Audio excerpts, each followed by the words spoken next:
First up tonight, there is more fallout after a triple murder in Tamarac in mid-February. 10 members of the Broward Sheriff's Office could be fired from the force.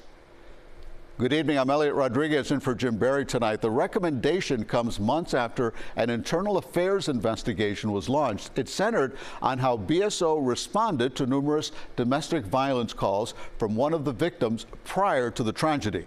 CBS News Miami's Joe Murray joins us live near Fort Lauderdale with reaction. Joan? Well, it has been 5 months since this horrible murder in Tamarac.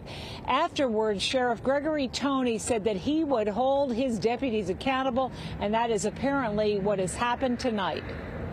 When we rectify this situation, I'm going to send the fear of God amongst this entire agency. That was BSO Sheriff Gregory Toney after the February Tamarac murders of Mary Gingles, her father, and a neighbor.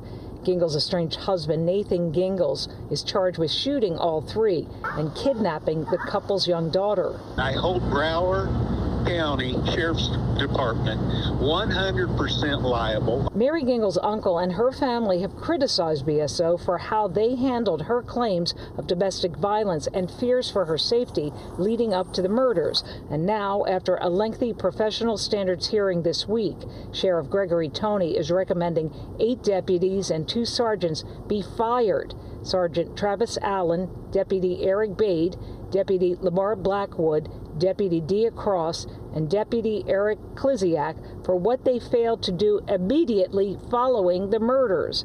And Sergeant Devon Williams, Deputy Daniel Munoz, Deputy Brittany King, Deputy Daniel Lavallo, and Deputy Damon Nelson for how they responded to Mary Gingles' calls before the killing spree. Same as the last restraining order. That's Nathan Gingles speaking to a deputy before the murders. The deputy, Joseph Sasso, has been cleared of any wrongdoing related to Gingles' guns.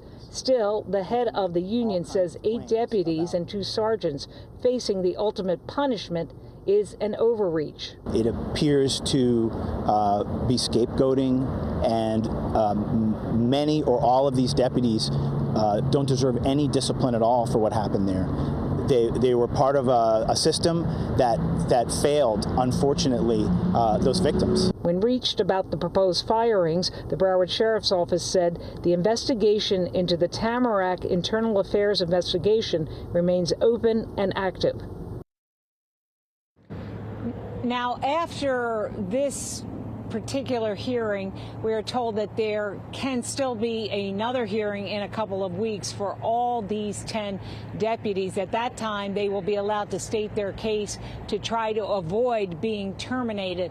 But again, the ultimate decision on whether they will be fired will be up to Sheriff Gregory Toney. And again, he has always promised accountability, so we'll continue to follow what happens. Reporting near Fort Lauderdale tonight, Joan Murray, CBS News, Miami.